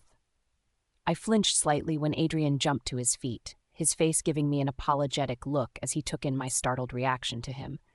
I couldn't help but shrug gently. It wasn't like it was his fault that I was as jumpy as I was. I was brought up with having to flinch away from hits and beatings, so now it was simply an instinctual reaction, even if I wished it wasn't due to the pain and regret it brought to his eyes. "You hungry? Breakfast?" he asked quickly, the regret still in his eyes making me frown. I didn't like the fact he seemed to be regretting something that wasn't even his fault. It made my face fall and my wolf howl in displeasure and pain. So to please him, I gently nodded, watching his face light up, making it seem worth it somehow. It didn't take him long to get back, carrying what looked like a tray with more heavenly food placed on it. I knew he must have rushed since food took time to prepare, and he was barely gone minutes before returning, making me think that he might have just grabbed whatever was out. I didn't mind, knowing it would be a struggle for me to eat a few bites, since the last thing I wanted was to bring it back up again. "Here," he smiled, as he slowly returned to his sitting position, putting the tray on the floor, but I didn't look at it. No, my gaze stayed on those hazel eyes of his, which looked so much like my own, as if we were made for each other. I knew it was impossible, though. He deserved so much better. Seeing him give me a reassuring look, I slowly looked down towards the tray, seeing 2 plates of what looked like French toast and fried tomatoes on it. I strangely found I missed cooking, I realized. I think the only reason I had resented it beforehand was the simple fact that I was constantly cooking food that I was never allowed to even try, let alone eat. "Thank you," I whispered, my eyes never leaving his hands as he unhurriedly reached for a plate before making a move to approach me. His eyes locked with mine as he gave me a hopeful gaze, as if he was asking me for my permission to approach the few steps which separated us. While my wolf thought this was unnecessary, I couldn't help but be thankful for his caring nature, even though he was one of the last people I would expect it from. "You have absolutely nothing to be thankful for, sweetheart," he said softly, cautiously approaching me, but other than tense my form slightly, I didn't comment or move, watching him with keen eyes as he moved to sit in front of me instead of moving back like I expected him to. But I did. I had so much to thank him for, since I knew that I could die happy right now, knowing that at least one person would care that I was gone. Adrien's pav? I was a fucking idiot. It was the bluntest and most honest way I could put it, repeatedly kicking myself internally at both gaining and losing so much progress with my mate in seconds. Why did I have to react like that to her? It was my own foolish fault, but I had been snapped out of my sleep when I felt someone approaching me. I was normally aware straight away if anyone entered my room, and the thought that they could be a danger to my mate just wasn't acceptable. I had instinctively reacted only for her scream of fright to snap me out of it instantly, as I felt my heart clench when she quickly backed herself against the wall. It was physically painful for me to watch, the fear in her eyes making me feel nothing other than regret about my actions. I knew that she must have been feeling the effects of the mating pull, especially since I was an alpha by blood, meaning that, due to my wolf being a lot more possessive over her, the mating pull she felt would be a hell of a lot stronger than other mated couples. It was designed to push her towards me, to complete the mating more effectively, but even my wolf wasn't foolish enough to push the issue with her. She was timid and fragile, and I knew it would break her completely if I took her in such a manner, not that I ever would, even if my wolf wanted it. She was worth so much more. But I knew to be more careful with her, a lot more than I realized, but I knew we would get there in the end. She was meant for me as I was meant for her. I would protect her as she would stand by my side where she belonged. At least I got her name, though, and what a pretty name it was. Holly. It suited her, I found. It was delicate and feminine, which was my mate wrapped up in one. Just thinking her name made my wolf purr, a drastic change from his constant snarling and pacing, which he had been like before my white wolf had come into my life. I knew she settled him, calmed him down since he was so much more relaxed now. I loved it. Hell, I knew I was already falling for my angel. I only hoped she was doing the same and falling for me, but I knew not to push. I was currently sitting on the floor opposite her as we ate, my gaze taking in every detail of her delicate and soft features as she ate, tiny bit by tiny bit. I didn't like how little she was consuming, but Lisa had stated that it would take her a while before she could eat a more normal amount that I would be happy with, so I had been told to give her light foods and get plenty of fluids into her system. I planned to do just that. "Here you go, sweetheart. Drink," I encouraged as I held out a glass of milk for her, remembering how Lisa had also stated that it would be best to keep with low-concentrated drinks, since she was recovering from starvation and not an illness. Not to mention milk was good for the bones, and from how Lisa had stated my mate was incredibly weak for a female werewolf her age, I knew it was my duty as her mate to make sure she ate and drank the right foods to get her healthy again. I would not fail her. I watched her, making sure she took it as her bony hand slowly reached out to take it. I made sure to keep my fingers away from hers, but gave her a comforting smile, not wanting to freak her out, but wanting her to know how happy I was in her company. And I was happy. My wolf was purring, and just being near her was enough to lighten my mood to a level which I didn't think was possible. So yes, I was more than a little happy to be here with her. "Thank you," I heard her breathe as she used both her fragile hands to hold the cup, looking at me from under her lashes, making me purr out loud. It was a reaction that, while had stunned me first, I found myself doing it more and more frequently, finding that it only occurred when I was at my most content, or to settle down my mate's emotions. It worked, of course, her shoulders relaxing from their previously tense position as I continued to smile at her brightly. "You're very much welcome." I smiled at her, and she was. I would give her anything she wanted. I would love her, protect her, and make sure that she was constantly as happy like I was. I could already see that she was smiling more often around me, even if it was only a twitch from the corner of those tempting lips of hers. It was a start.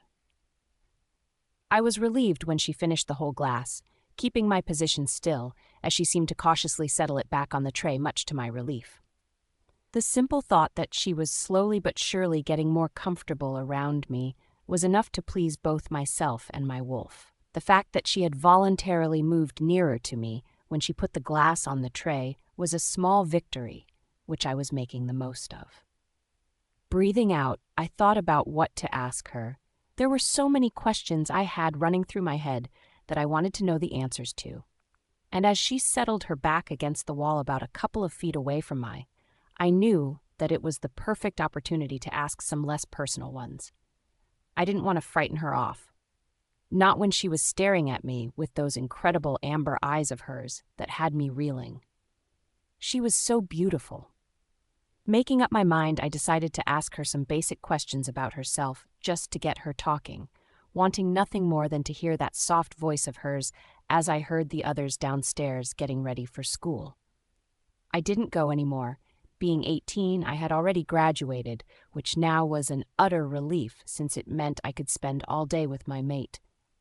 I knew not to push her, but I also knew that as it did for me, being in the company of your mate kept you relaxed, so I was doing this for her benefit. Well, that was what I was telling myself anyway. So, how old are you, Holly? I asked softly as I moved my legs slightly, stretching them out in front of me as not to get cramp from being in one position for too long. I could see her eyes following my every movement, but I found myself pain at the thought that she was only doing it since she was still fearful of me.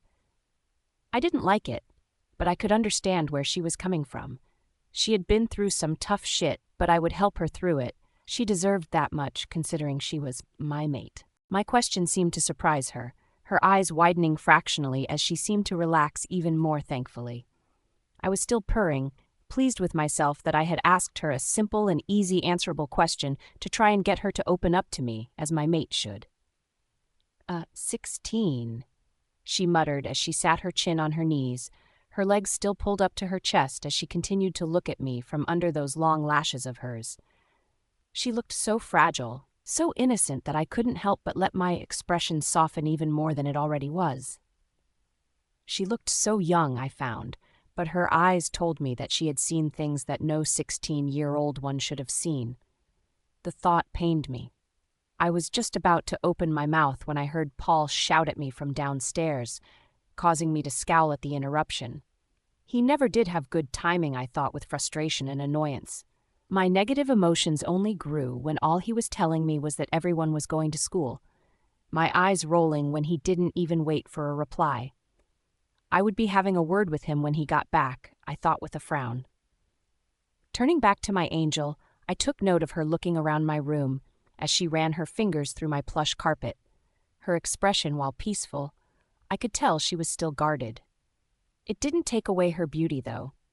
Her thin frame, while unhealthy, I knew it wouldn't be long until I got her to a more normal and acceptable weight. "I like your room," she breathed out as she continued to look around, my frown turning into a bright grin when I realized that this was the first time she had started a conversation with me. I couldn't help but crave the sound of her voice, how I hung off her every word like a child would a mother. I couldn't help it, not to mention the fact she had stated she liked my room, making my purr increase as I fought not to correct her by saying that it would soon be ours. "I'm glad. What do you like about it?" I asked curiously, wanting to keep the conversation going as she continued to look around. Honestly, though, I was in fact curious about what she liked about it so much. It wasn't anything special since I didn't have the time to play a lot of video games and such. I was the alpha after all. I didn't have a lot of spare time to waste on something which accomplished nothing. "It's nice," was all she said, leaving me slightly disappointed, but it didn't last long since she soon turned her attention back to me, making me grin. I couldn't help it. I loved being the sole focus of her attention, and I only found myself craving more. "You like flowers," I stated when she didn't make any signs to say something else, much to my disappointment, remembering how her eyes had brightened when she had taken note of the flower in my room.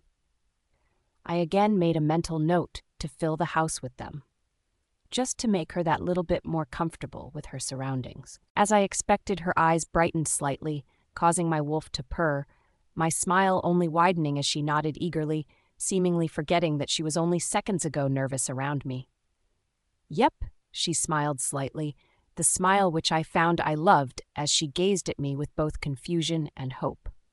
I knew that she was confused to what she was feeling towards me, most likely since she didn't know we were mates, but I could only hope that she was wishing the same thing as I was. That we would be together forever. Cheesy, I know, but it was exactly how I felt, so I couldn't bring myself to care how cheesy it sounded when my mate was involved. "Why?" I grinned, pleased that I had found a subject which would hopefully help but learn more about her. The more information I had on my mate, the better. I couldn't wait till she opened up to me completely, since both me and my wolf were purring in pleasure at the thought of it alone. "I think they're pretty. I used them as an escape," she replied before getting a dazed, off look in her eye. At this, I didn't know what to do. Should I approach the subject now or leave it alone and approach it at a later date? Shit. I knew I had to be careful with her. Pushing her too much could ruin all the progress I had already made with her. "What's your favorite?" I asked, deciding to play it safe with my question. I knew I had done the right thing when she relaxed fully against the wall, wiggling those cute toes of hers in my carpet as she seemed to brighten up at the fact I wasn't pushing her for information she clearly wasn't ready to give. I couldn't help but be relieved, now knowing that as long as I was patient with her, then I would be able to come clean to her about us being mates and her not freaking out about it. That I knew would hurt.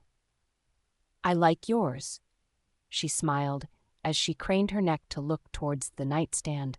I had put it there before she fell asleep as to hopefully keep her from freaking out when she woke up. It seemed to have worked, I was relieved to note, having no idea that it was actually my scent which had kept her calm, as I found it impossible for me to remove my gaze from her even if I tried. "Would you like another look?" I asked her, receiving a nervous nod in return as I jumped up before heading over to grab it. I couldn't keep the shit-eating grin off my face even if I tried to. She was my everything, and I couldn't wait for us to put all this behind us and start our lives together. Holly's Pav. If anyone would have told me a few days ago that I would be sitting on a bed facing one of the most vicious and dangerous alphas of the area playing chess, then I probably would have cried due to them seeming so cruel. And while I was still shocked as I stared at the board containing the little chess pieces, I couldn't help but think about what I would have been doing if I hadn't have run from my previous pack and ended up here. Chores most likely, I decided, cooking, cleaning, and such for the pack as they went along, their easy and simple lives, knowing how much they were ruining mine. I tried not to think about it, but I found it almost impossible not to, my mind constantly being drawn back into the horror of my life, as memories filed my mind of events which I didn't want to remember.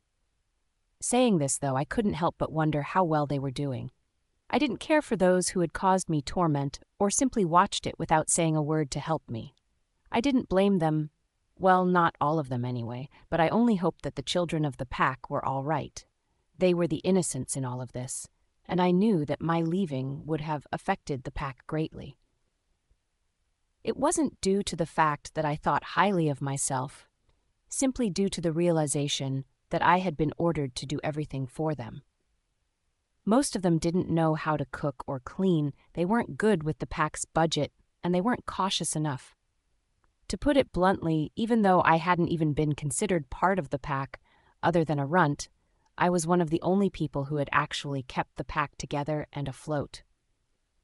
I didn't know whether to be pleased or worried about that fact. Well, that was before I recalled all the things they had done to me since I was a toddler, and all the worry disappeared from my body. I wasn't cruel, I didn't wish them harm, but whatever came their way, they deserved it, I decided as I shook the thoughts from my head and concentrated on the board in front of me. Returning to the present, I fingered the bottom of the shirt I was wearing as I took a deep but hopefully subtle breath of Adrien's scent as it seemed to surround me. For whatever reason, my wolf loved it, but I couldn't think of the reason why. I had never met him before, so my wolf couldn't love the familiar scent of him. So why was she reacting so strongly towards him? I was drawn back to the present when Adrien made his move, my head tilting to the side as I stared at his actions confused. I had never played it before. Hell, I had never played any games before, but I found this one particularly difficult. I just couldn't seem to grasp it. I got how it worked, but I was too hesitant to make a move. Would he be angry if I took one of his pieces? If I won? As if sensing my confliction, I saw him frown, his expression making me look away from him, as not to look at the negative emotion that was present on his face. My wolf didn't like it, and to be honest, neither did I. "I'm not going to hurt you if you win, sweetheart. I could never hurt you," he stated, though he seemed pained as the words crossed his lips, as if I had hurt him by simply thinking it. I knew I was being very cautious, but I couldn't afford to let myself trust him as much as my wolf seemed to.